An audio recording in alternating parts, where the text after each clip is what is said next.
ربنا وأنا عبدك وأنا على عهدك ووعدك مستقيم أعوذ بك من شر ما صنعت ولك بنعمتك علي وأبو بذنبي فاغفر لي فإنه belakang boleh dengar? Boleh? Ada masalah teknikal sikit. Wah. Putih mikrofon tu putih. Siapa motong ke apa? Beli lain. Assalamualaikum warahmatullahi wabarakatuh. Bismillahirrahmanirrahim. Innal hamdalillah nahmaduhu wa nasta'inuhu wa nastaghfiruh. Wa na'udzu billahi min syururi anfusina wa min sayyiati a'malina. May yahdihillahu fala mudhillalah wa may yudlil fala hadiyalah. Ashhadu an la ilaha illallah wahdahu la syarikalah. Wa ashhadu anna Muhammadan abduhu wa rasuluh. Allahumma salli ala sayyidina Muhammad wa ala ali sayyidina Muhammad. Rabbi yassir wa la tu'assir, Rabbi tammin bil khair. Rabbi shrah li sadri wa yassir li amri wahlul 'uqdatam min lisani yafqahu qawli. Allahumma aftah alaina hikmataka wa anshur alaina min khazaini rahmatika ya arhamar rahimin. Wallahu allazi la ilaha illa huwa alimul ghaibi wa syahada huwal rahmanur rahim. Wallahu allazi la ilaha illa huwal malikul quddus. Al-malikul quddus salamul mu'minul muhaiminul azizul jabbarul mutakabbir. Subhanallahi amma yushrikun. Huwallahul khaliqul bari'ul musawwiru lahul asma'ul husna. Yusabbihu lahu ma fis samawati wal ard. Wa huwal azizul hakim. Wala hawla wala quwwata illa billahil aliyyil azim. Wala manja minallah illa ilaih, amma ba'd. Ayuhal mu'minun ittaqullah. Usikum wa iyaya bitaqwallah faqad fazal muttaqun. Sidang jemaah yang dimuliakan Allah SWT, mudah-mudahan kita semua tergolong dalam golongan hamba-hambanya yang benar-benar bersyukur. Amin ya rabbal alamin. Alhamdulillah, syukur pada Allah SWT pada hari yang penuh barakah ni, Yaumul Ahad, hari Ahad.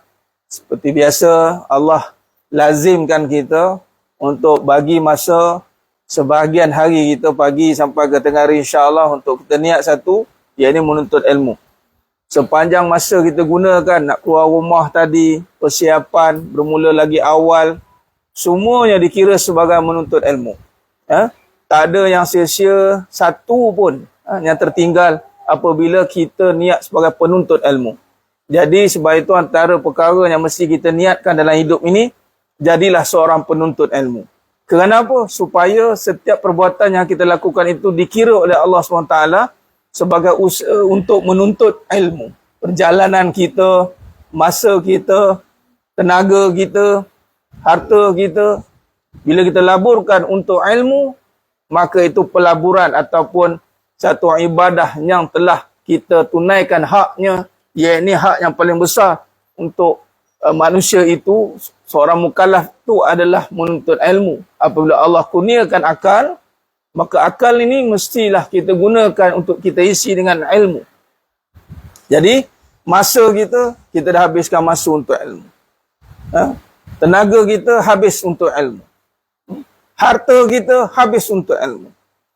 Walaupun kita nampak pada satu sudut habis untuk ilmu, namun di situ ada hadis, Nabi kata mafhum hadis, antaranya Allah jamin rezekinya itu adalah seorang penuntut ilmu.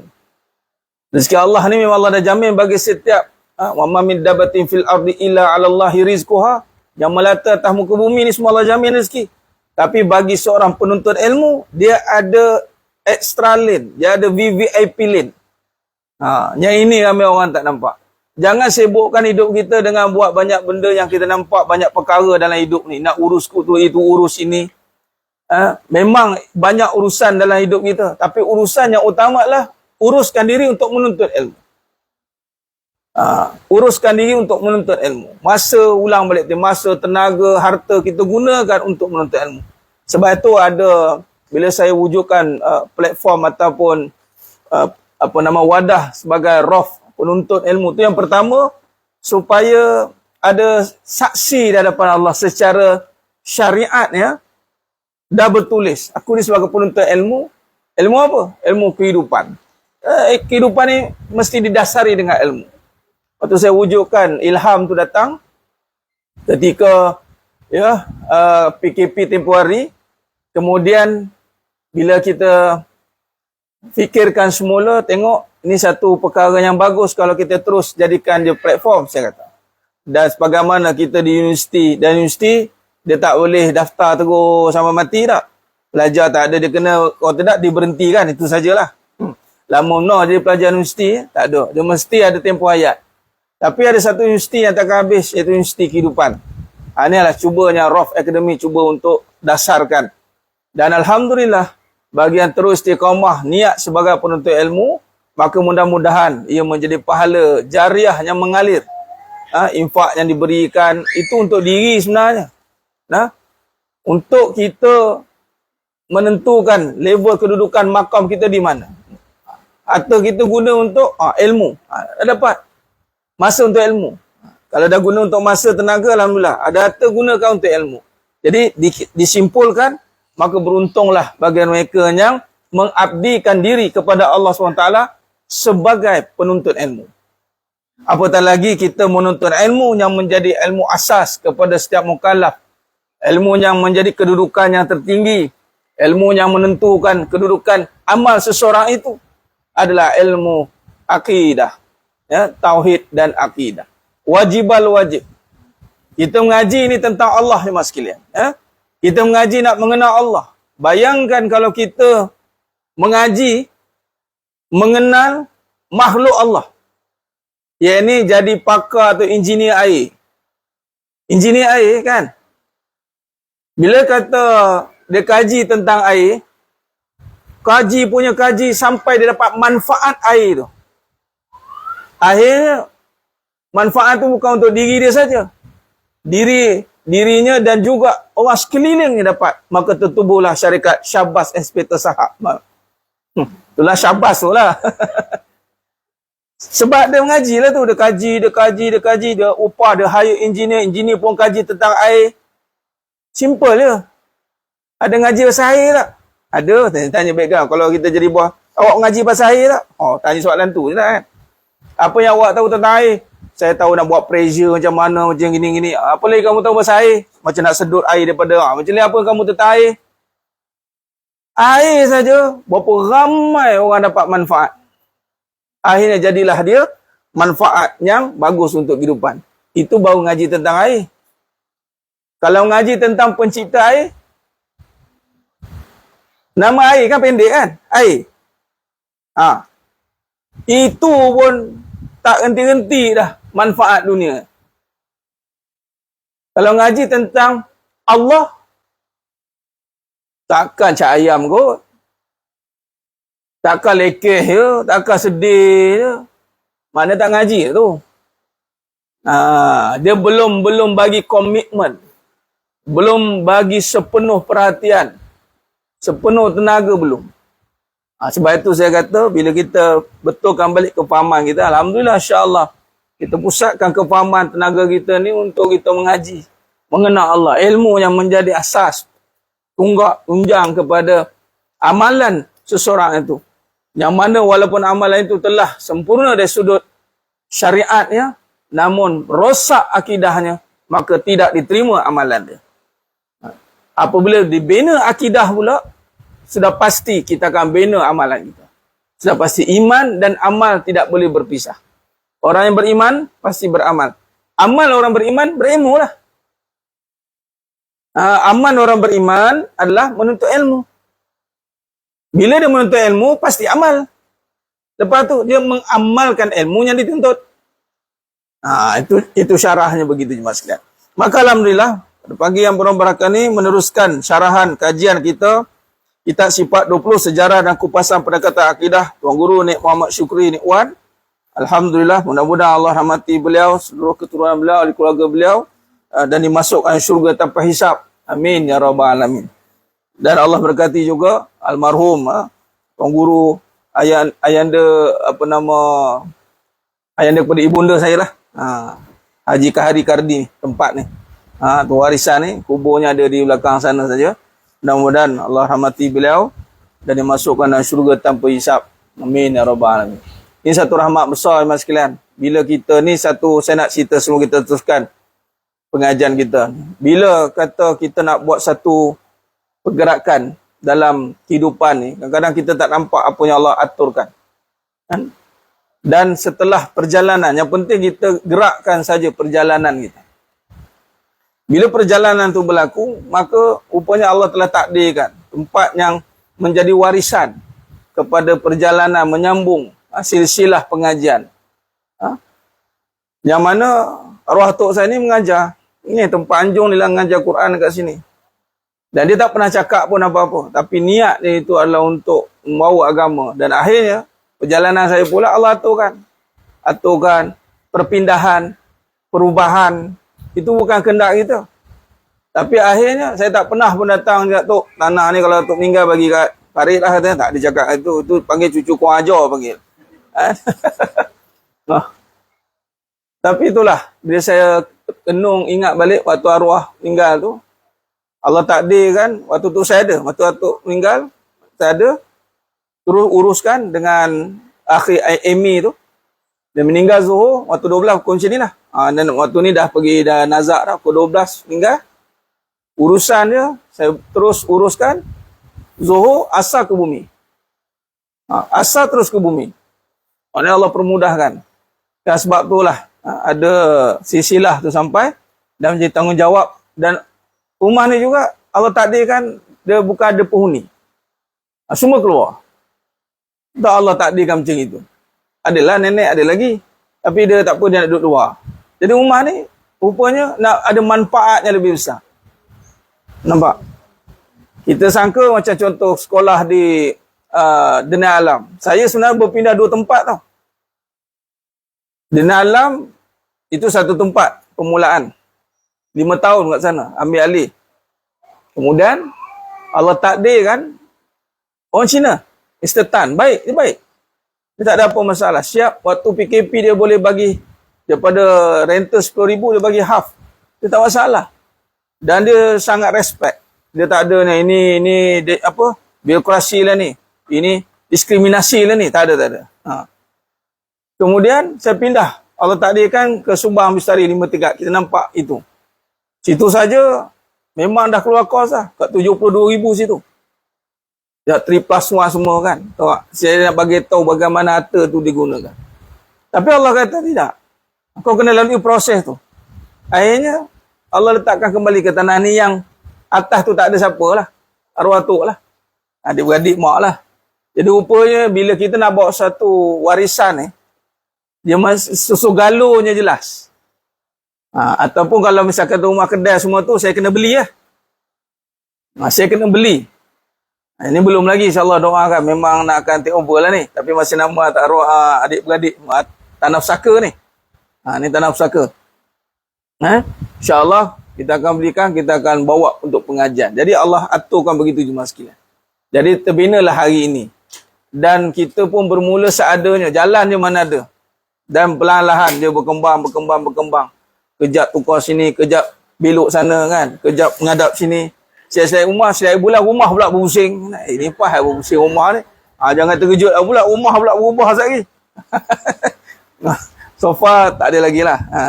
Itu ilham, itu pergerakan. Kita kena bergerak mengikut aturan dia. Memang nampak kita mengatur, tapi kita bergerak mengikut aturannya. Apa maksud aturannya? Apa yang terjadi, itulah aturannya. Apa yang terjadi, itulah aturan dia. Tak adalah kata rumah ni pula, aduh, sana dah habis. Itu murah dah, tu tak terima aturan. Maksud kita duduk dalam aturannya adalah kita terima. Bergerak mengikut aturannya. Dan apa yang terjadi, kita berlapang dada dan usahakan bagi jadi baik. Itu cara dia. Jadi Alhamdulillah, mudah-mudahan usaha ini berpanjangan dan jariahnya sampailah kepada almarhum arwah tok saya dan ahli keluarga seluruhnya dan semua yang terlibat dalam pengajian ini. Begitulah apabila kita niatkan untuk diri dan keluarga, dan memang waris itu akan sampai jemaah sekalian, insya-Allah. Baik. Meneruskan perbahasan dalam muka surat 13. Edisi yang pertama muka surat 13, edisi yang baru muka surat 18. Baik.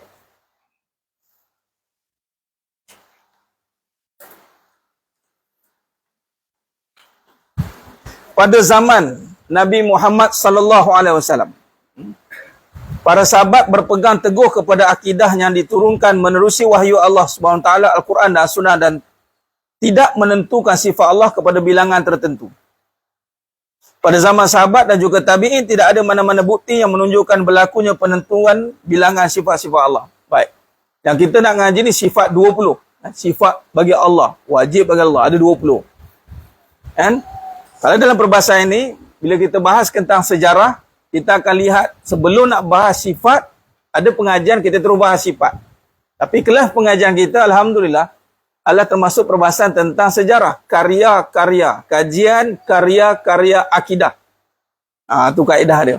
Jadi kita maklum, zaman Nabi SAW, zaman sahabat, zaman tabi'in, tak ada penentuan bilangan. Tak ada. Tapi perbahasan sifat ada. Jangan nafikan, sebab ada mutakhir ni ada golongan yang menolak rekaan. Dia kata rekaan, sifat wujud, kidam, baqa' ni rekaan. Akhirnya dia tolak semua. Dengan sifat-sifat dia tolak. Hati-hati. Bilangan, ya, dari awal kalau orang tanya, tak zaman Nabi tak ada 20 sifat ni. Betul? Tak ada bilangan-bilangan, betul? Tapi tak bermakna perbahasan sifat tu tak ada. Itu kena pertama. Sebab tu Tuan Guru tulis, perbahasan bila kaji tentang sirah, sejarah, kita akan tengok titik awal ni kat mana. Ini satu kelebihan pengajian ni, sebab kita kaji sejarah perbahasan. Penting. Pada zaman sahabat juga tabi'in juga tidak ada mana-mana bukti menunjukkan berlakunya penentuan bilangan sifat-sifat Allah. Mereka menetapkan bahawasanya sifat ketuhanan dan kesempurnaan bagi Allah, dan mereka menyatakan semua yang waham kekurangan kepadanya. Ini lepas dah sentuh, tak apa saya ulang balik.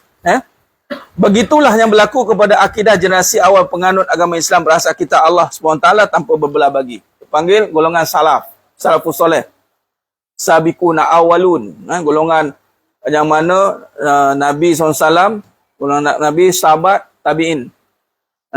Okay. Semua berpegang pada, kan, dengan perbahasan balik pada Al-Quran dan Sunnah. Al-Quran dan Sunnah. Dia cuba nak bawa balik pada perbahasan golongan awalun. Tak payah berpegang sekarang ni. Ada golongan tu. Jadi cerita sambil tu, kita cerita permasalahan yang berlaku. Memang zaman itu tidak ada perbahasan-perbahasan yang selanjutnya terus berpegang kepada Al-Quran dan Sunnah tanpa berbelah bagi. Tapi berbeza pada zaman mutaakhir ini. Kerana apa? Kerana wujud perbahasan ramai ulama Islam kemudian mencampurkan wujud penulisan akidah dengan ilmu falsafah. Ilmu falsafah ni tentang perbahasan ilmu tentang, dia masuk pada tasawuf sebenarnya. Tapi tasawuf bukan ilmu falsafah, tapi falsafah perbahasan. Maka ada percampuran pada akidah. Dia akan jadi percampuran begitu. Jadi kita faham kat sini cukup. Zaman mutaakhirin ini berlaku. Ada perbahasan akidah, ada perbahasan ilmu falsafah.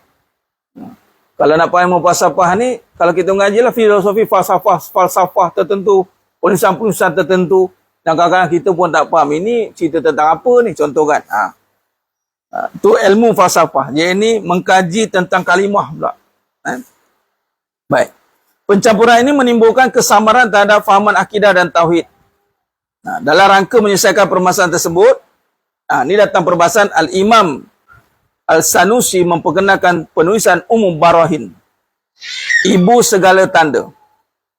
Bagi memperkasakan pendirian ahli sunnah wal jamaah dan melestarikan pengajaran bidang akidah tauhid kepada Allah SWT, maka penulisan Umul Barahin menjadi pilihan kebanyakan ulama di pusat-pusat pengajian Islam. Baik. Pengajian kitab Umul Barahin ini, nanti kita akan nampak, dia menjadi tunggak perbahasan pada ilmu teologi, ilmu akidah. Bagi menyelesaikan percampuran tadi. Ada percampuran ilmu akidah dan ilmu falsafah. Jadi nak memastikan perbahasan ini kembali kepada struktur asal, maka Ummul Barahin menjadi penggerak kepada penulinan perbahasan akidah. Dia tulinkan balik perbahasan akidah. Nampak?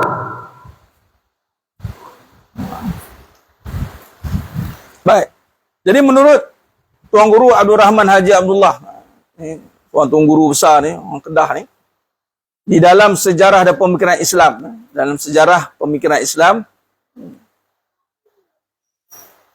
kitab-kitab tentang akidah selepasnya tidak mencapai sebarang kemajuan yang berkesan. Tuan Guru kata, Abdul Rahman bin Haji Abdullah ni, dalam sejarah dan pemikiran Islam, kitab-kitab tentang akidah selepasnya merujuk Ummul Barahin. Nah,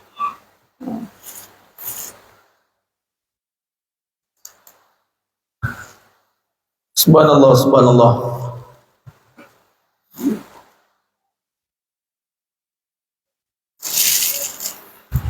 Subhanallah, subhanallah. Khair. Menurut Abdul Rahman Haji Abdullah di dalam sejarah dan pemikiran Islam, kitab-kitab tentang akidah selepasnya tidak mencapai sebarang kemajuan yang berkesan kecuali syarah dan hasyiah. Ini akan ada nota kaki di hujung ni. Syarah ni apa? Keterangan. Keterangan kepada Ummul Barahin. Syarah. Dia panggil syarah Ummul Barahin. Kita beri keterangan balik pada Ummul Barahin. Hasyiah, penjelasan, kupasan daripada syarahan. Keterangan tadi ada kupasan. Syarah atau hasyiah di atas syarah. Hasyiah ni nota tepi tu. Sambil dengar ni catik tepi. Kan? Tu. Ulasan berkembang daripada syarah tadi. Karya-karya yang bersifat syarah atau hasyiah ini tidak hanya terhad di kalangan ulama Arab, bahkan meliputi ulama Jawi. Bukan ulama Arab saja, penulisan asal dalam bahasa Arab. Dia bukan hanya berkembang dalam tulisan Arab, bahasa Arab, ulama Arab, bahkan ulama Jawi, ulama Melayu. Nah, antara karya-karya syarah atau hasyiah. Contoh syarah Al-Imam Al-Alama Muhammad bin Mansur Al-Hududi Al-Barahin. Maksudnya gitu. Daripada Barahin ini, kata Tuan Guru Datuk Abdul Rahman Haji Abdullah ni, selepas kitab Ummul Barahin ini, yang banyak adalah syarah dan hasyiah daripada Ummul Barahin. Ini antara list kitab-kitab yang ada ni, di antaranya syarah-syarah ni. Syarah berkenaan Ummul Barahin. Boleh baca, tengok Matan Sanusiyah karya Syekh Imam Al-Baijuri, Siraj Al-Huda pada menyatakan akidah Ahlut Taqwa. Ini semua syarah ataupun hasyiah daripada Ummul Barahin. Selain syarah dan hasyiah, penulisan Ummul Barahin oleh Imam Al-Sanusi ini juga sudah diterjemahkan ke dalam bahasa yang berlainan. Antaranya terjemahan ke dalam bahasa Melayu oleh beberapa orang tokoh ulama. Makna kata dalam bahasa Melayu juga bila start dia, iaitu bermula semenjak Syekh Muhammad Zain 1756 Masihi. Nampak? Bila kita kaji sejarah ni, kita tahu bila start bermula. Bermaksud adalah susu galuh dia cuma sekalian. Tak ada dia kata tiba-tiba wujud dia perbahasan ini, rekaan. Kalau rekaan tak adalah sejarah dia. Okey. Bukan bahasa Melayu saja, bahasa Jerman, bahasa Perancis, bahasa Inggeris. Itulah nama tokoh-tokoh yang mengalih bahasa, menterjemahkan. Makna kitab Ummul Barahin yang ada ni, jemaah sekalian, Al-Imam As-Sanusi ini bukan kitab karangan yang tidak terkenal, kitab yang masyhur. Yang mana menurut Aziz Yusuf dan sifat 21 sorotan sejarah, Imam Al-Sanusi ialah orang yang bertanggungjawab menyusun matan Al-Barahin. Jadi yang bertanggungjawab, kata Aziz Yusuf di dalam sifat 21 sorotan sejarah, ni kitab dia, mengatakan bahawa yang bertanggungjawab menyusun matan Barahin ini ada Al-Imam Sanusi. Disebut matan Barahin ini yang berdasarkan perbahasan sifat 20, yang susunan wujud, kidam, baqa' dan seterusnya. Dulu kita duk belajar dah sifat 20, memang ini Nusantara menjadi silibus pengajian. Siap nyanyi lagi. Dan beruntung dan bersyukurlah apabila Allah pilih kita untuk mendalami pengajian tauhid yang kita telah pelajari. Ini namanya Allah. Mudah-mudahan Allah terima iman kita ni mas sekalian. Dengan Allah bantu kita nak mendalami pula keimanan. Dengan memahami sejarah pula. Dari mana asal-usul sifat 20 ni? Biasa kita tahu nyanyi je kan? Allah wujud kidam baqa. Nyanyi sedap lagu Rehat. Apa tak ada? Boleh nyanyi tak? Nampak adik ni apa ni? Kalau adik ni apa? Nak tak berapa nak adik lagi lah apa betulnya kan? Jadi ini perbahasan yang masyhur. Kita dulu dah tahu dah. Kau rendah tahu dah. Cuma kita bimbang, kita anggap perbahasan ni perbahasan skor rendah. Hati-hati. Pengajian akidah, tauhid tentang Allah, dia bukan perbahasan yang rendah. Dia perbahasan yang tinggi. Yu'la alaih. Okay. Jadi bermula dengan mata itu, para ulama sama ada di Kepulauan Melayu, benua Afrika maupun India sudah menterjemah, mensyarah dan menyebarkan di seluruh dunia. Setakat ini tidak kurang dari 50 buah kitab syarah Ummul Barahin dalam pelbagai bahasa sudah dikenal pasti. Nampak ni mas sekalian? Setakat hari ini, Tuan Guru kata dalam kajian beliau, penemuan syarah Ummul Barahin ni lebih kurang 50 buah kitab. Maknanya daripada kitab Ummul Barahin, kitab induk itu, daripada matan itu bermulanya matan Ummul Barahin, maka ulama-ulama dari Kepulauan Melayu, benua Afrika maupun India, seluruh dunia mula menterjemahkannya, mensyarahkannya, menyebarkannya. Dan hari ini alhamdulillah mas sekalian, matan Ummul Barahin ini ada di tangan tuan-tuan semua. Dalam kitab yang kita syarahkan ini, kita akan syarahkan matan Ummul Barahin. Dan tambahan pula, kita bukan syarah Ummul Barahin saja, kita kaji, kita tahu sedikit sejarahnya dan pendekatannya. Ini satu khazanah ilmu yang sangat mahal bagi saya. Apabila kita dapat tahu sejarah atau latar belakang, menyebabkan kita akan lebih menghayati pengajian tersebut. Sebab tu pengajian sejarah ni penting. Sebab apa? Sebab dia mampu menimbulkan kesedaran, mampu menambahkan kefahaman yang lebih dalam. Lepas ni tak adalah kita duk dengar sifat 20, sifat 20, saja kan.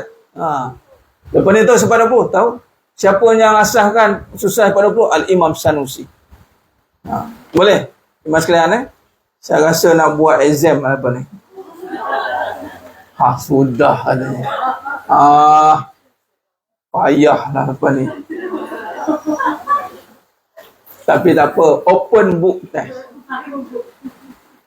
Dengar open book test macam senang kan? Satu buku disalin.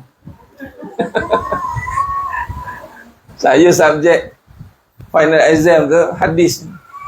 Isu-isu contemporary hadis. Open book test. Senyum. Sekali je punya soalan macam nak salin kitab je. Rasa janganlah open book test. Lebih baik apa punya ada je. Kalau dah habis modal setakat tu je. Ni kalau buka open book test semua modal nak tulis. Padahal tak ada kena-mengena orang kadang lah. Jangan ingat open book test tu mudah. Level master, PhD bukan soal dia menghafal, tapi bagaimana dia menganalisa maklumat. Dia menganalisa data yang ada, disyarahkannya, dikumpulkannya sehingga buat satu kesimpulan, malah dalam tujuan dia ada penemuan baru. Itu yang kita nak. Penemuan baru. Khair. Baik. Menurut Hanafi, yang pelopor kepada teologi Islam, di dalam pengantar teologi Islam ni, antara perkataan lain bagi perbahasan akidah atau ilmu kalam itu dipanggil teologi. Disebabkan penulisan tersebut berguna dan turut diamalkan, maka dia dikenali di Nusantara sebagai aliran Asy'ariyah. Asy'ariyah atau ahli sunnah wal jamaah yang ada di rantau ini, yakni di rantau Nusantara ini, bercorak Sanusiyah. Dia sebut, ada yang tanya macam mana apa maksud Sanusiyah, Asy'ariyah. Itu bermakna apa saja corak pembelajaran, kaedah pendekatan yang kita amalkan dan gunakan, maka disandarkan kepada pengasas ataupun penterjemah utama, itulah dinamakan Sanusiyah. Kalau kita ikut pada perbahasan sifat 20 karangan Al-Imam Sanusi, maka coraknya adalah Sanusiyah. Itu panggil gelaran. Syafi'iyah, gitu. Malikiyah, gelaran. Khair. Demikianlah penulisan Ummul Al-Barahin sudah mendapat tempat yang tinggi dan menjadi kitab rujukan penting dalam bidang akidah Islam.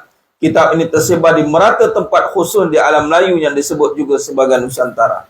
Jemaah sekalian, kita mendalami sebuah kitab yang mana kitab ini menjadi kitab rujukan utama dalam akidah. Sebab tu kita bersyukur dan beruntung kepada Allah. Bersyukur dan beruntung. Kenapa? Sebab Allah SWT izinkan kita untuk mendalami kitab yang menjadi rujukan utama para ulama seluruh dunia. Dan kita disajikan lagi, disyarahkan lagi pula dengan sejarah dan kaedah pendekatan yang digunakan dalam Ummul Barahin.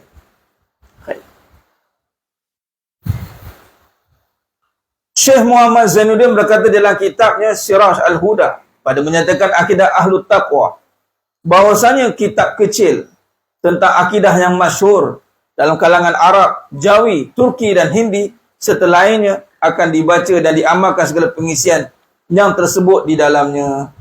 Ia ini merujuk kepada Ummul Barahin. Kitabnya kecil, matanya kecil kitabnya, tetapi pengaruhnya besar. Ummul Barahin tidak begitu besar, akan tetapi besar pengaruhnya dalam dunia aliran Asy'ariyah. Kepentingannya dalam dapat dilihat apabila ramai umat Islam memberikan ulasan berkenaan kitab tersebut.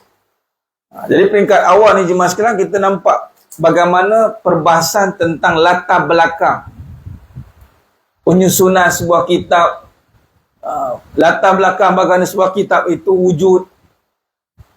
Di sini kita boleh faham nanti kalau dalam perbahasan-perbahasan yang lain, sebab kita bukan hanya belajar tentang akidah, tapi kita sebenarnya belajar tentang kajian karya-karya akidah. Kita gabung. Sebab tu kalau kita lihat di sini, kita akan nampak perbahasan-perbahasan tentang penulisan, kita faham, kita nampak tentang pandangan-pandangan ulama tentang perbahasan kitab Ummul Barahin. Kita akan belajar bagaimana sudut pandang. Antara sebagai contoh, kitab Ummul Barahin karangan Al-Sanusi sudah tersebar luar di Nusantara dan popular dalam kalangan ulama di rantau ini. Syarah, hasyiah dan terjemah Melayu sudah memainkan peranan penting dalam penyebaran ilmu tauhid para ulama Islam di alam Melayu, khususnya Asia Tenggara. Dia turut digunakan pakai seterusnya oleh umat Islam di rantau tersebut, sehingga kini dibaca dan dipelajari di pondok-pondok, masjid-masjid dan menjadi buku rujukan dalam bidang ilmu tauhid. Antara ajaran penulisan Imam Sanusi yang berpengaruh di alam Melayu ada ajaran berkaitan dengan sifat Allah, ini sifat yang 20. Sifat Allah yang 20. Al-Imam Sanusi mengasahkan susunan, kita memberi kata, Tuan Guru kata apa? Memberikan penghargaan, kredit kepada Al-Imam Sanusi kerana beliau yang mengasaskan sifat yang 20. Sifat 20 kan asal sebenarnya tak ada bilangan itu. Tapi bila kata nak menjernihkan kembali keadaan, perbahasan kekeliruan antara ilmu akidah dan ilmu falsafah, maka perbahasan sifat 20 ini diwujudkan. Dan ini antara yang memberi kesan besar dalam perbahasan ilmu tauhid di alam Melayu khususnya dan seluruh dunia. Mana pengaruhnya sangat besar jemaah sekalian. Baik. Antara ajaran penulisan Al-Imam Sanusi yang berpengaruh di alam Melayu adalah ajaran yang berkaitan dengan sifat Allah, sifat 20. Akidah dan tauhid adalah satu bidang ilmu yang tinggi kedudukannya. Baik. Akidah dan tauhid ini adalah satu bidang ilmu yang tinggi kedudukannya dalam agama Islam. Bila sebut tentang ilmu yang tinggi jemaah sekalian, ini pun satu pendekatan yang mesti kita kena faham.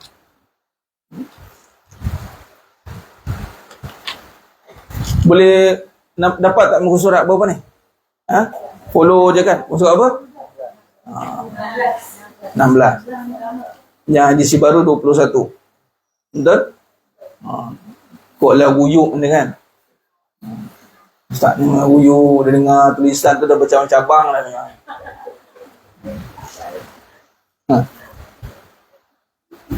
Jemaah yang mulia Allah Ta'ala, kita sedang belajar dan mendalami ilmu akidah dan tauhid. Kata Tuan Guru Dr. Muhammad Syuri kata apa? Ilmu ini, yakni bidang ilmu yang kita belajar ni, kedudukannya tinggi. Kalau kita hari ni, saya buka kelas katalah panggil guru sains ke, belajar tentang admat, buat fizik, buat tentang chemistry, belajar biologi, lalu dinamakan bidang sains tulen. Kita pun berkerut, dia belajar rasa macam, keluar daripada mengaji rasa macam, dah jadi saintis rasanya. Padahal baru mengaji baru. Kan? Tapi nak bagi tahu ilmu sains ni memang satu sudut, kita menganggap bahawa penglibatan terjemahan ilmu sains ni tinggi. Kerana apa? Sebab kita tengok begitu dan diterjemahkan begitu. Wallahi jemaah sekalian, yang mengatasi yang lebih tinggi daripada semua ilmu yang ada adalah ilmu akidah dan tauhid. Sebab tu jangan sesekali menganggap perbahasan ini perbahasannya rendah dan mudah-mudah nak kita ambil mudah. Jangan. Sebab tu kita kena berikan full commitment. Makin tinggi kita tak nilai ilmu akidah dan tauhid ini, makin mudah-mudahan Allah muliakan kita. Sebab tu kena bagi satu kesungguhan. Sebab ini bukan kita belajar ilmu yang kecil. Kita belajar tentang pencipta kita. Jadi persiapan, perhatian, segala kesungguhan kita akan berikan sebaik-baik. Kerana apa? Ilmu yang kita sedang pelajari ini adalah ilmu yang menjadi asas, kedudukannya tinggi. Sebab tu macam saya bincangkan tadi, bila orang dengar sifat 20, sebab belajar berskor rendah kan, lalu kita tu faham, dah biasa dengar, dah biasa. Nama Allah, biasa. Tak boleh mas sekalian. Walhal dalam asas akidah tauhid khususnya, antara tugas kita adalah untuk merasakan keagungan Allah, ta'zim. Jadi kita dapat mengaji ilmu tauhid ni, patut kita anggap dia satu pilihan. Allah pilih untuk kita mendalami dalam ramai-ramai orang. Allah pilih kita untuk duduk, belajar, perhalusi, mendalami. Orang ni bukan kata tak tahu, semua tahu akidah ni. Dah. Semua tahu tentang tauhid. Tapi berapa ramai yang anggap benda tu tinggi? Atau yang berusaha untuk tinggikan dia? Sebab tu alhamdulillah kita dapat Allah izinkan, dan saya bila Allah perjalankan saya daripada bidang, kalau dia pergi pada pendidikan formality ni, daripada bidang agama, sekolah agama, kemudian sambung bidang sains, dan mahasiswa agama tu pun sains agama. Memang dalam bila dapat sains agama, sains tu dia jadi lain sikit. Lah agama ni dia normal. Kalau tak dapat masuk sains, ambil agama optional. Sebab tak dapat masuk sains. Tapi kalau dapat masuk sains tu rasa macam satu penghargaan kan. Saya lalui fasa itu. Dan bila habis perbahasan tentang pengajian ilmu sains tu, kemudian Allah takdirkan saya tengok peringkat pengajian Allah buat master dalam usuluddin. Macam itu. Bukan mengaji tu sampai master, faham tak? Tapi kedudukan ilmu tu nampak susunan dia. Orang cakap ubah bidang, saya cakap tak. Walaupun dari segi universiti memang nampak ubah kos. Wujudlah universiti USAS ni yang boleh buat hybrid kos. Canggih juga. Tidak sampai ke sudah kita nampak kedudukan. Dan bila dapat belajar usuluddin ni jemaah sekalian, saya sendiri, saya sangat berbesar hati. Rasa memang tahu bagi saya lah. Bila tengok syarahan, ya benar. Dan ilmu tu tinggi. Dia bukan perbahasan yang rendah. Sebab tu saya berusaha untuk berkongsikan hasrat ni yang tinggi ni kepada seramai boleh. Walaupun kita tak nampak kedudukan itu dari sudut zahirnya. Tapi saya boleh maklumkan begitu. Kedudukannya memang tinggi dan apatah lagi Tuan Guru sendiri mengatakan bidang ilmu yang tinggi kedudukannya dalam Islam dan dalam kehidupan. Islam dan kehidupan. Dapat sambung tu, bila boleh terima tu rasa ya Allah seronoknya. Seronoknya dapat mendalami tentang akidah ni. Seronok tu dimasukkan sehinggalah Allah takdirkan boleh pula sebarkan, sampaikan.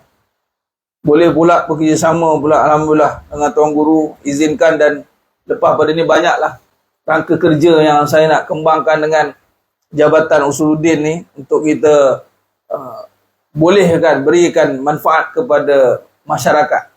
Ya? Antaranya beginilah program-program macam ini. Khair. Allahumma salli ala sayyidina Muhammad wa ala sayyidina Muhammad. Khair.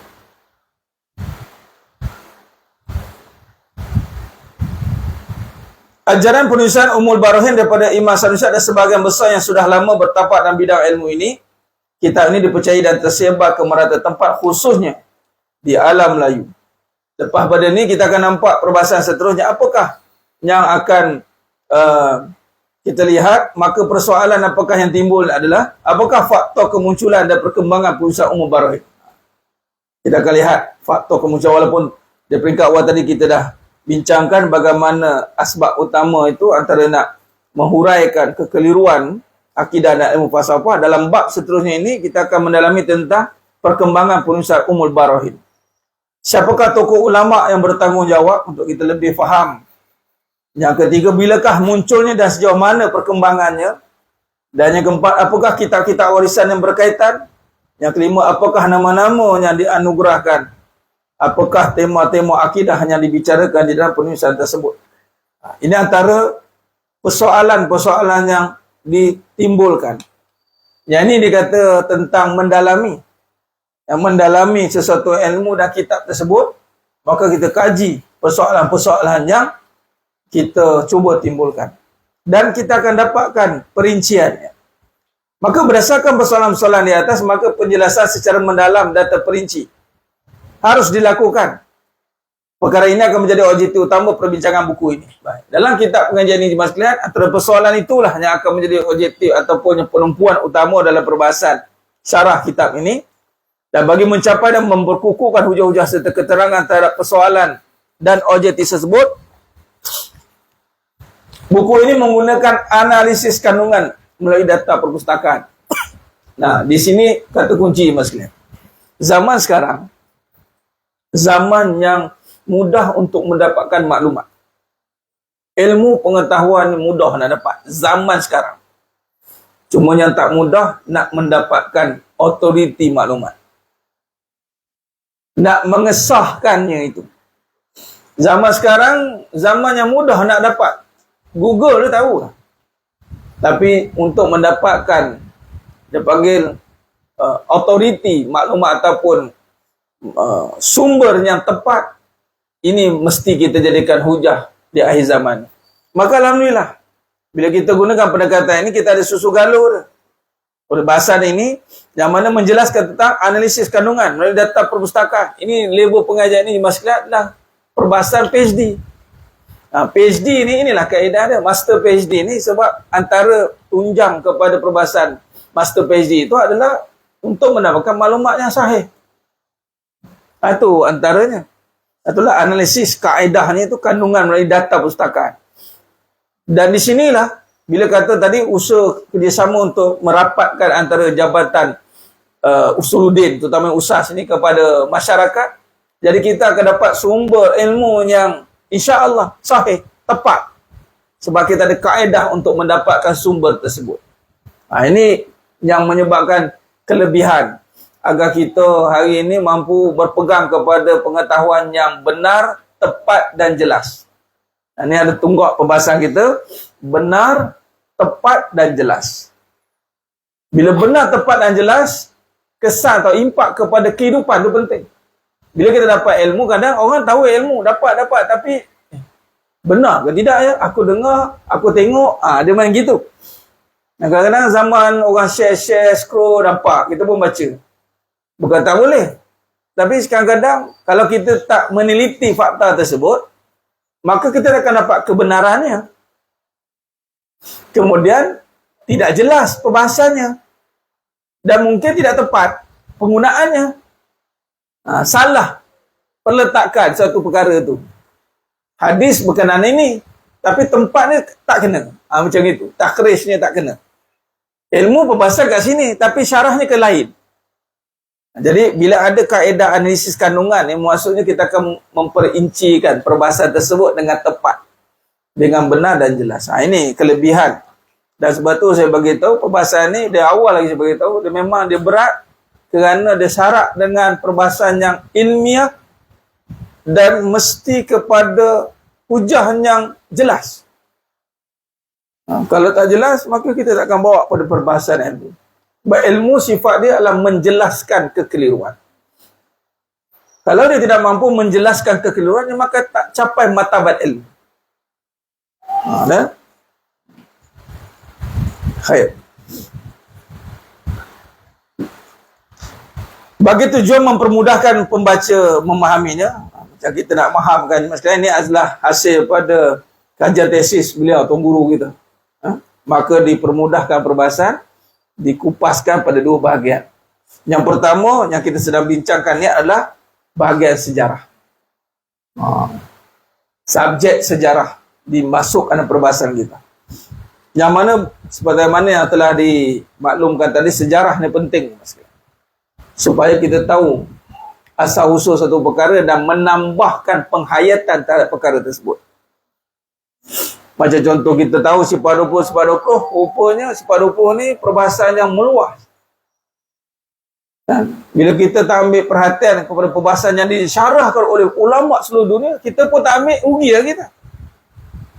Walhal ibaratnya ulama semua berbicara soalnya yang kita bincangkan tadi. Tiba kita tak mendalami, rugilah. Sebab kita tak tahu sejarah. Yang kedua, bahagian kandungan tentang sifat-sifat Allah SWT. Ini matan umum barohid. Bila dah bincangkan sejarah, maka tentang kandungan sifat Allah SWT. Jadi bahagian pertama, buku ini dimulakan dengan perbincangan tentang fakta kemunculan. Kita bincangkan. Yang mana lepas ni kita akan masuk dalam perbahasan faktor-faktor kemunculan penulisan umum barohid. Kemudian diikuti dengan biografi ringkas tokoh ulama yang bertanggungjawab terhadap kemunculannya. Ini pun penting. Bila kita mengaji kitab, kita akan syarah tentang biografi.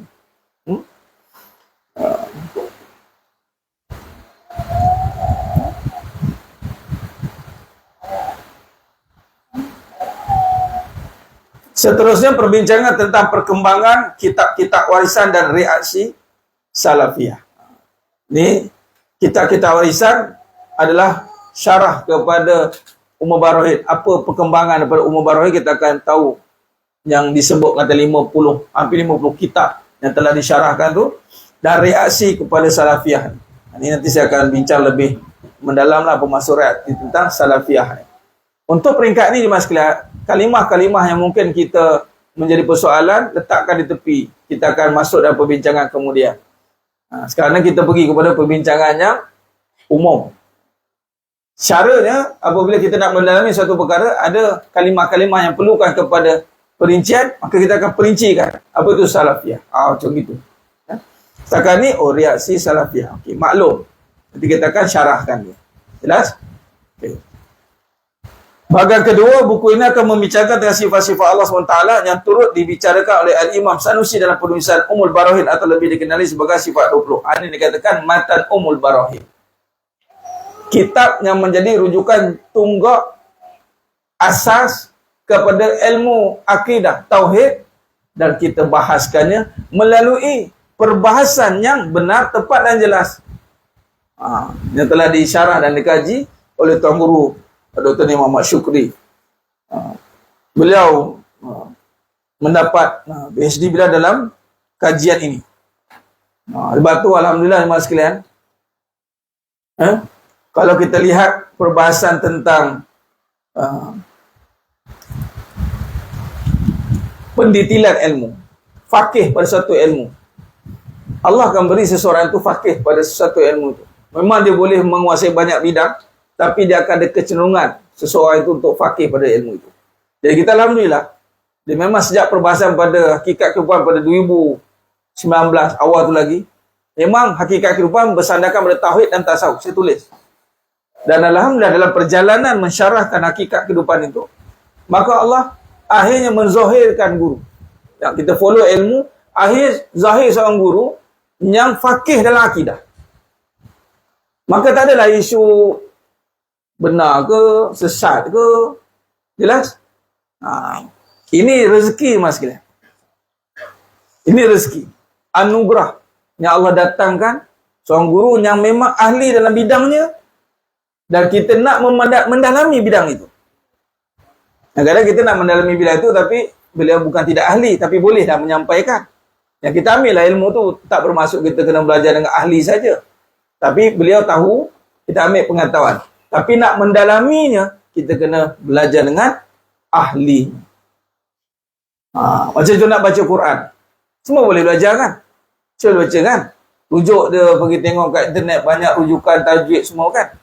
Tapi kalau nak mendalaminya, kena ahlinya, faqihnya. Dalam ilmu qiraat ada ahlinya. Dalam ilmu qiraat. Ilmu tajwid ada ahlinya. Ilmu akidah, tauhid ada ahlinya. Dan alhamdulillah, hari ini Allah pertemukan saya kerana pertama, kemauan yang azam yang tinggi terhadap untuk apa? Nak mengenal Allah. Di tempat jam muzik kita, saya dah tanyakan tentang mengenal Allah, tentang ada tak buat hajat nak kenal Allah. Kan? Saya tanyakan. Ingat tak? Azam kan? Terlupa dah? Ingat tak? Ingat. Siapa di sini pernah buat azam nak kenal Allah nombor satu? Azam tahun baru. Biasa azam tahun baru tu azam tu macam azam kan? Tak terlintas nak kenal Allah. Macam kenal. Patut hidup orang. Sebut kata tu kenal. Kadang kita sebut tapi tuan badan tak nak jumpa. Kadang siap ngumpat pula tu. Tuan badan kat situ. Contoh kan, sebut nama Allah belum tentu kenal Allah. Jadi azam untuk mengenal ni tinggi. Sehingga saya tulis, saya nak mengenal Allah, ma'rifatullah, saya tulis. Dan Allah mulakan dengan perbahasan hakikat kehidupan. Dan perjalanan ni tidak berhenti kat situ. Dengan perjalanan kehidupan, permasalahan-permasalahan berlaku, kita kaji dengan sifat wajib bagi Nabi SAW. Dan asbab wasilah Nabi SAW, ibaratnya perjalanan dia sampai jumpa kepada Allah. Pengajian tentang mengenal Allah. Bayangkan. Jumpa pula gurunya faqih. Beliau ketua jabatan, beliau buat kajian tentang sifat 20. Ada je yang belajar akidah tauhid, tapi Allah tidak izinkan lagi untuk mengarang, untuk mengasaskan. Dan yang ini Allah izin untuk asaskan dan kita akan belajar syarah matan sifat 20 Ummul Barahin. Ini kitab besar maksudnya. Dan saya dapat ni dalam pengajian kajian karya-karya akidah. Ini pembahasan ni besar. Dan ini satu anugerah yang sangat besar yang kita kena wajib syukuri, kerana anugerah ilmu itu lebih bernilai daripada harta dan seluruhnya yang ada kat dunia. Jadi jangan kita anggap ini bahasa yang mudah macam ni. Matan Ummul Barahin ni kita akan bincangkan pada bahagian kedua. Baik, di sini kita boleh tengok nota hujung tu, surat 23 tu kalau edisi yang baru ataupun yang hujung.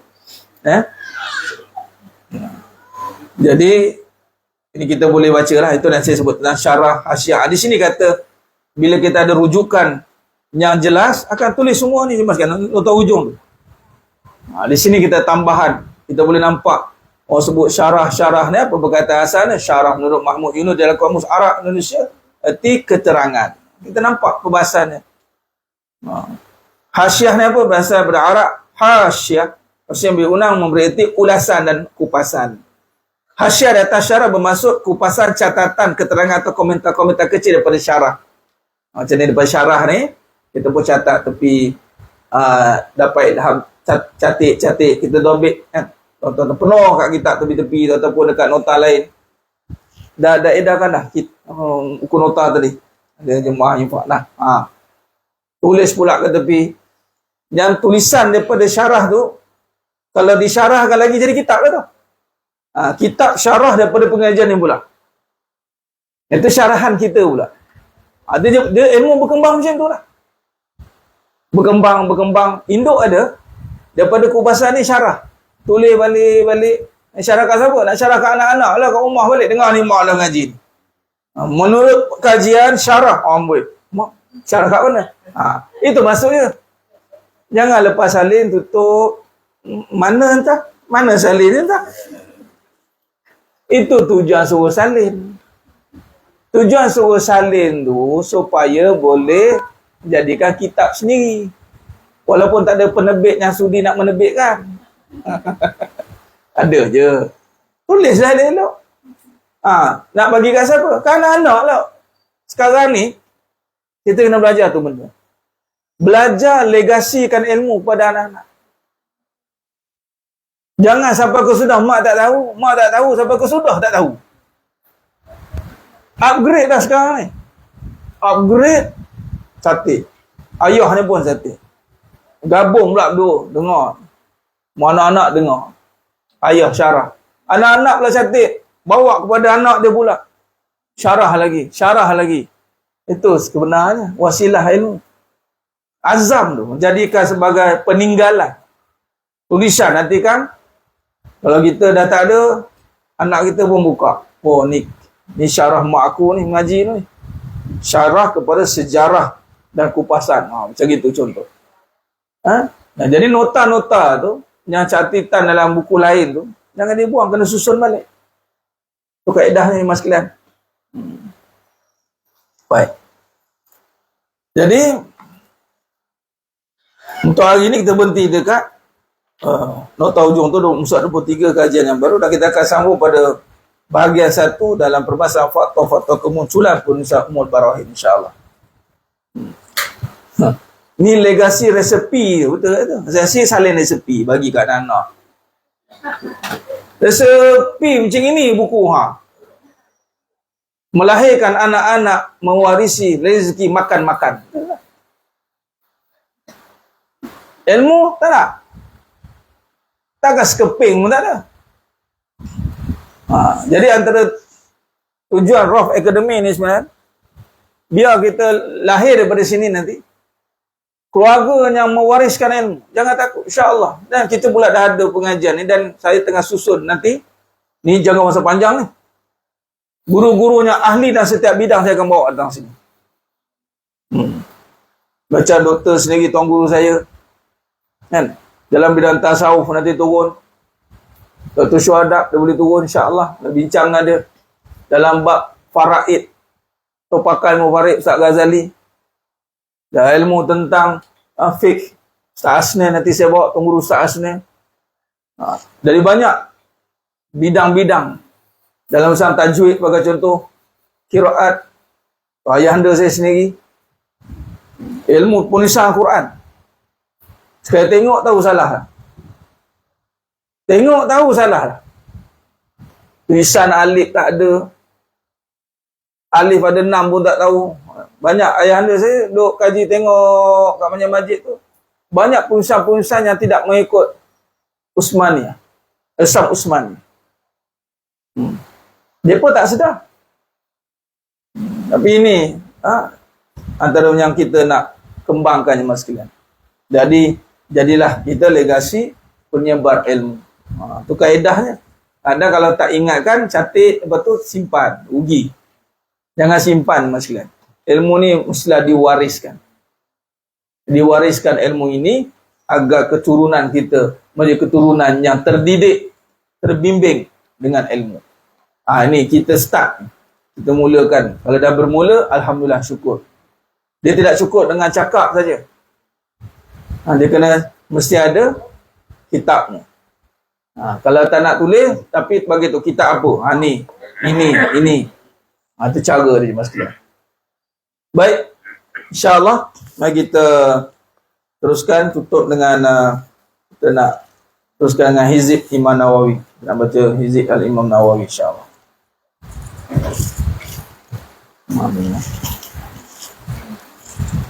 Ada lagi tak ada tu? Hizib. Sudah tak ada?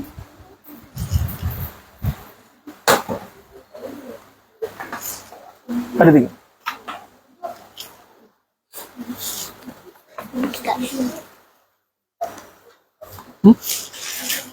Ada?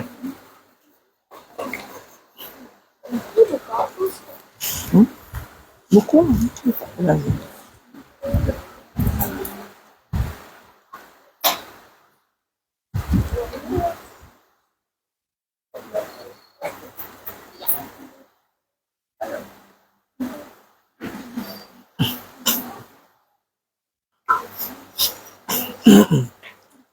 Astaghfirullahaladzim alladzi la ilaha illa huwal hayyul qayyum. Astaghfirullahaladzim alladzi la ilaha illa huwal hayyul qayyum. Astaghfirullahaladzim alladzi la ilaha illa huwal hayyul qayyum wa atubu ilaih. Yang mana ada air tu buka terus. Buat ruqyah sekali Setiap kali pengajian, setiap kali apa saja bacaan, jangan ditutup. Dan mengaji pun boleh buka. Mudah-mudahan keberkatannya masuk dalam air itu, insyaAllah. Bagi kita mengaji ini tentang sifat Allah, tentang tauhid, keberkatan besar. Hizib Imam Nawawi pun sama, insyaAllah. Bismillahirrahmanirrahim. Bismillahi Allahu Akbar. أقول على نفسي وعلى ديني وعلى أهلي وعلى أولادي وعلى مالي وعلى أصحابي وعلى أديانهم وعلى أموالهم ألف لا حول ولا قوة إلا بالله العلي العظيم. بسم الله الله أكبر الله أكبر. أقول على نفسي وعلى ديني وعلى أهلي وعلى أولادي وعلى مالي وعلى أصحابي وعلى أديانهم وعلى أموالهم ألف لا حول ولا قوة إلا بالله العلي العظيم. بسم الله الله أكبر الله أكبر الله أكبر. أقول على نفسي وعلى ديني وعلى أهلي وعلى أولادي وعلى مالي وعلى أصحابي وعلى أديانهم وعلى أموالهم ألف لا حول ولا قوة إلا بالله العلي العظيم. بسم الله وبالله ومن الله وإلى الله وعلى الله وفي الله ولا حول ولا قوة إلا بالله العلي العظيم. بسم الله على ديني وعلى نفسي. بسم الله على مالي وعلى أهلي وعلى أولادي وعلى أصحابي. بسم الله على كل شيء أعطانيه ربي. بسم الله رب السماوات السبع ورب الأرضين السبع ورب العرش العظيم. بسم الله الذي لا يضر مع اسمه شيء في الأرض ولا في السماء وهو السميع العليم. بسم الله الذي لا يضر مع اسمه شيء في الأرض ولا في السماء وهو السميع العليم. بسم الله الذي لا يضر مع اسمه شيء في الأرض ولا في السماء وهو السميع العليم. بسم الله خير الأسماء في الأرض وفي السماء.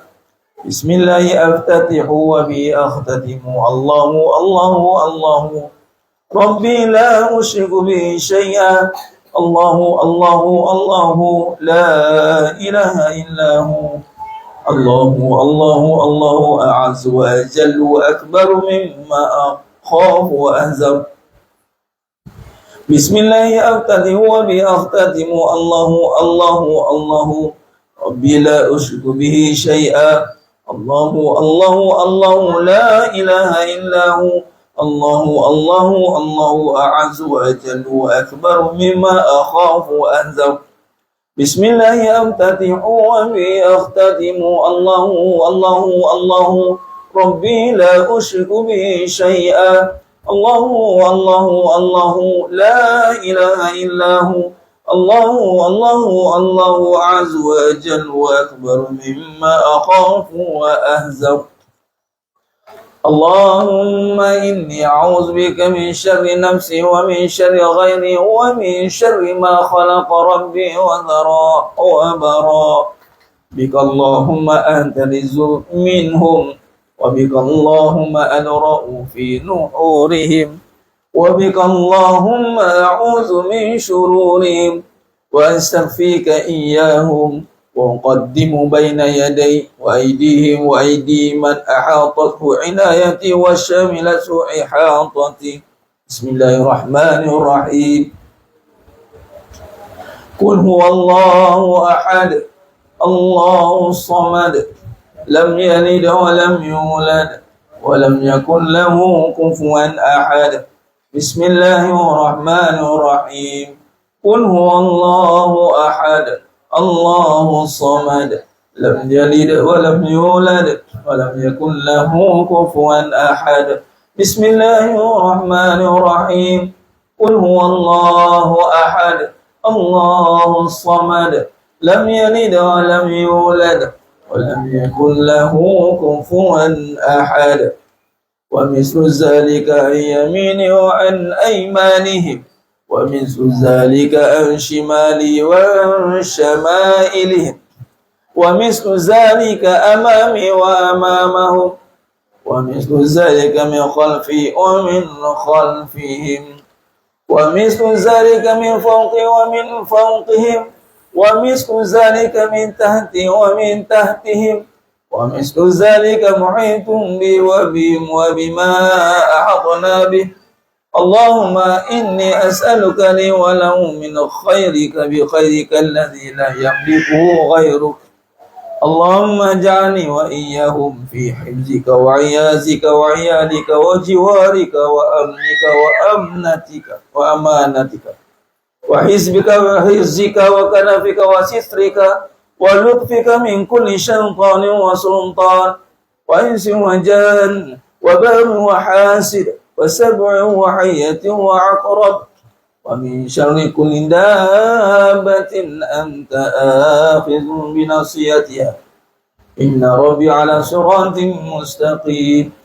حسبي الرب من المربوبين حسبي الخالق من المخلوقين حسبي الرازق من المرزوقين حسبي الساتر من المستورين حسبي الناصر من المنصورين حسبي القاهر من المقهورين حسبي الذي هو حسبي حسبي من لم يزل حسبي حسبي الله ونعم الوكيل حسبي الله من جميع خلقه إن ولي الله الذي نزل الكتاب وهو يتولى الصالحين.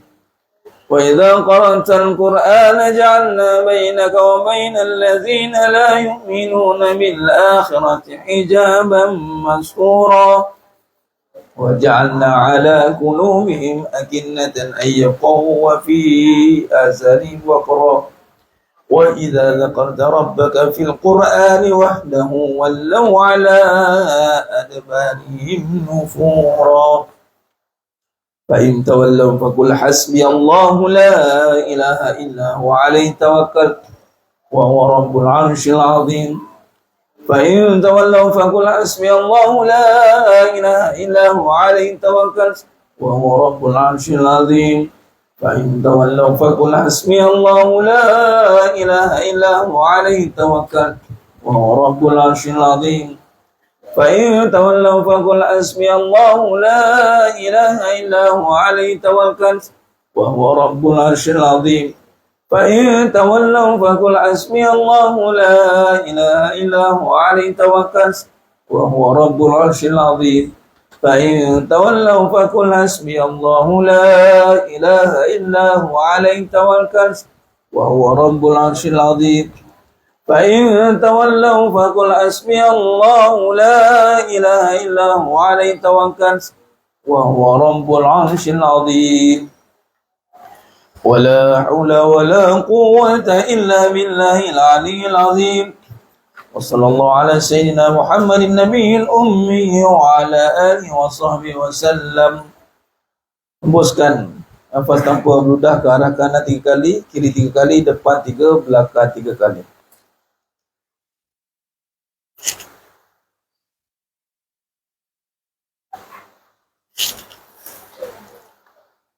Khabatun nafsi fi khazaini bismillahirrahmanirrahim. Aqfaluha siqati billah, mafatihuha la hawla wa la quwwata illa billah. Udafi'u bika Allahumma an nafsi ma utiqa wa ma la utiqa, la taqata li makhluqa ma'a qudratil khaliq. Hasbi Allah wa ni'mal wakil. بخفي لطف الله بلطيف صنع الله بجميل ستر الله دخلت في كنف الله تشفعت بسيدنا رسول الله تحصنت بأسماء الله آمنت بالله توكلت على الله ادخرت الله بكل شدة اللهم يا من اسمه محبوب ووجهه مطلوب اكفني ما قلبي منه مرهوب أنت غالب غير مغلوب وصلى الله على سيدنا محمد وعلى آله وصحبه وسلم حسبي الله ونعم الوكيل. الفاتحة. أعوذ بالله من الشيطان الرجيم. بسم الله الرحمن الرحيم.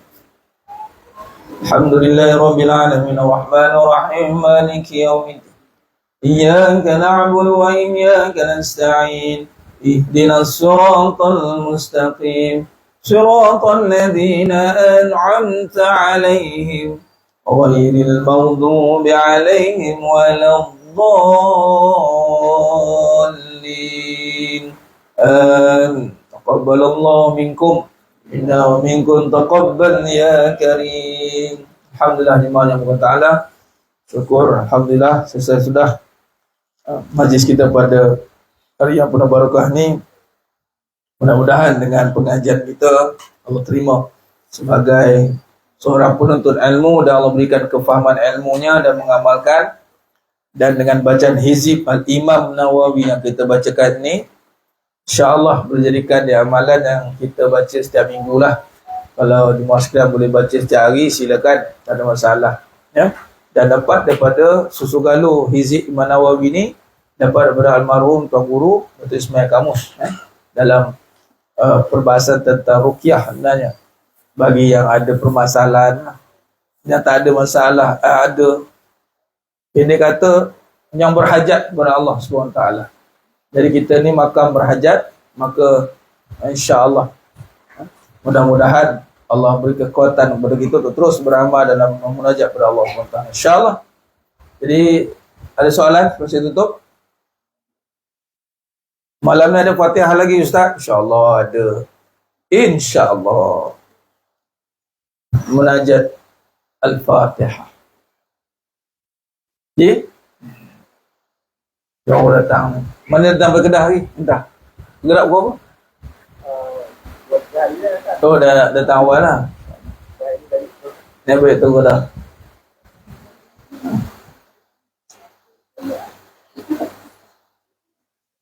Dia.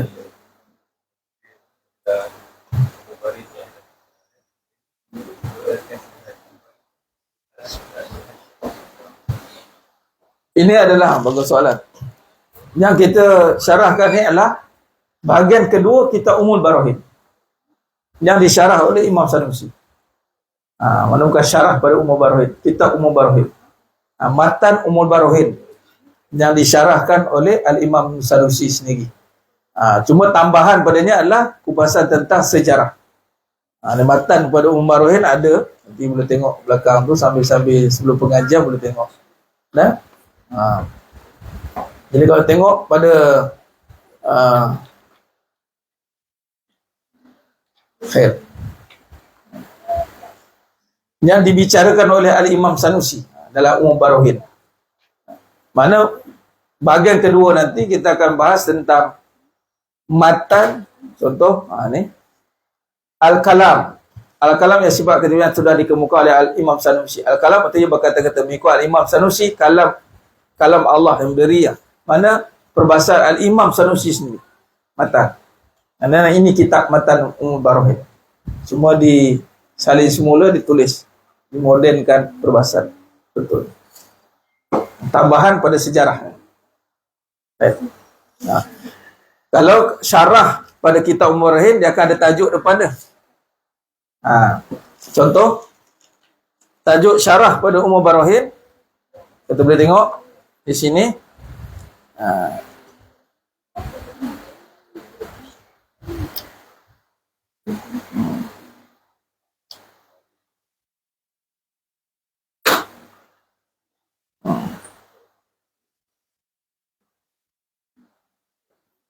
Okey. Contoh yang awal tadi lah, yang awal kita tengok tuan tadi, muka surat dalam surat 14 14 ni. Al-Imam Al-Alama Muhammad bin Mas'ud Al-Hududi Al-Barahin. Tu kalau syarah. Maknanya syarahan daripada Al-Imam Al-Alama Muhammad Mas'ud Al-Hududi itu pengarang. Maka syarahannya akan dimasuk dalam pembahasan. Ini betul hanya ambil syarahan Ummul Barahin. Kitab Ummul Barahin itu sendirilah.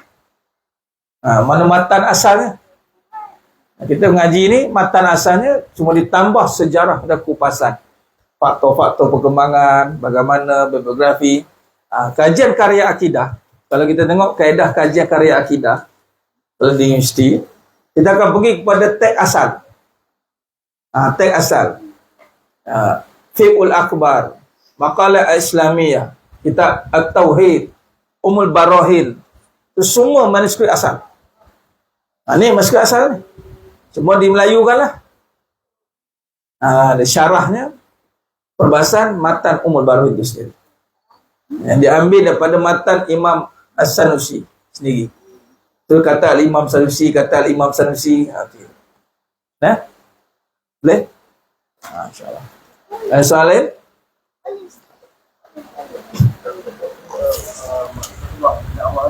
Ya. Orang yang dah kenal Allah ataupun masih perasan kita ni dah tahu.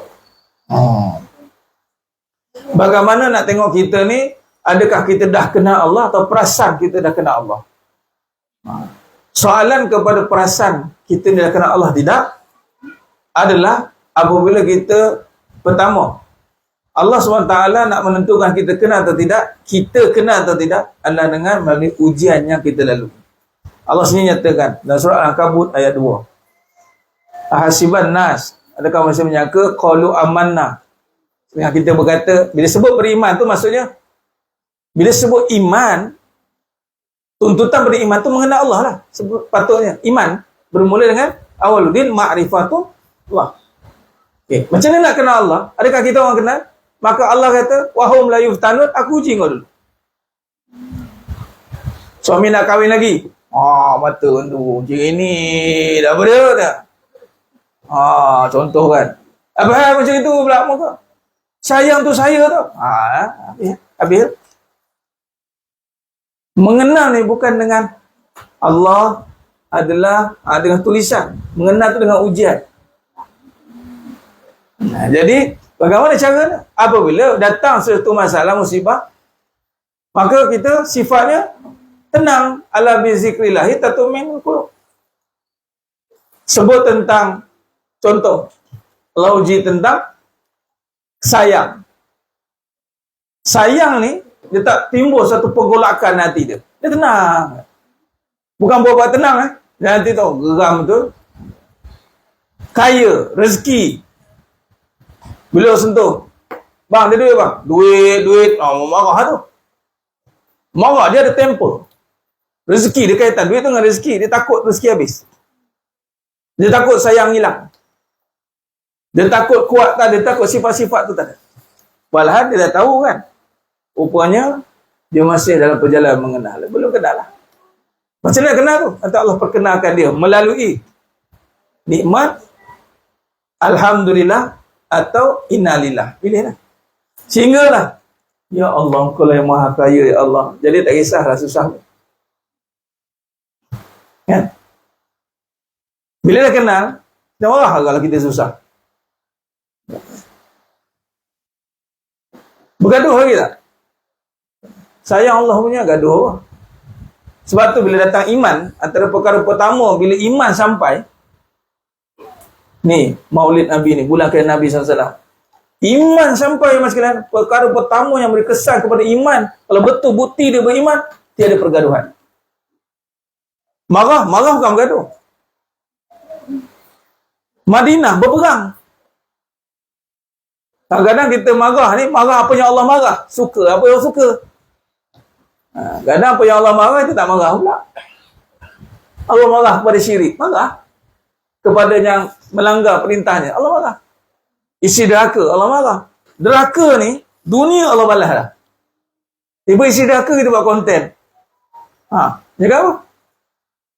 Isteri tinggi suara, kita tak apalah orang perempuan macam itulah. Ingat Allah suka.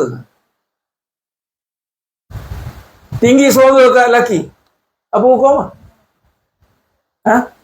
Yang mana pernah? Tu cakap, apa hukum? Orang mana pernah? Tak ada apa, tak ada. Tinggi suara tiba-tiba, sabarlah mak. Itu ke cara jawab?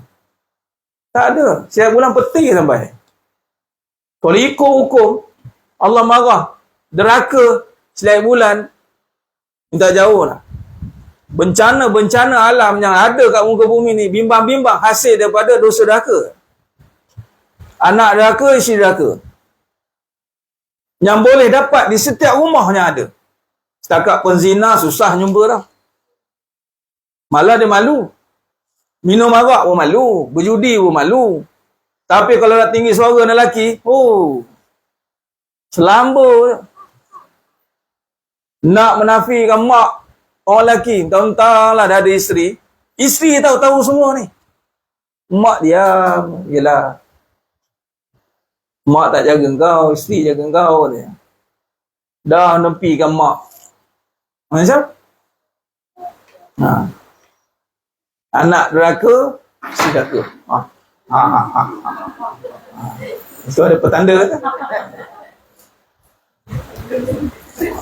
Okay. Jadi maknanya kalau kita masih lagi dengan ujian-ujian yang bersifat kepada kehidupan ni, wujud pergaduhan, bab sayang bergaduh, bab rezeki bergaduh, bab sifat-sifat ni ada pergaduhan, jauh lagi kita nak mengenal Allah. Tapi kalau kita dah mula berlapang dada, bukan sebab tak nak bergaduh, ada orang tak nak bergaduh, malas nak gaduh. Nanya Ustaz, tak kenal Allah tu tak kenal. Dia bukan malas nak bergaduh, tak boleh bergaduh, bukan sifat kita. Orang ambil barang orang, bukan barang kita, barang orang kena curi, ada kita marah? Kena curi, yalah. Tu barang kita kena curi, siap kan? Tak curi, slipper hilang sekejap lagi. Contoh kan?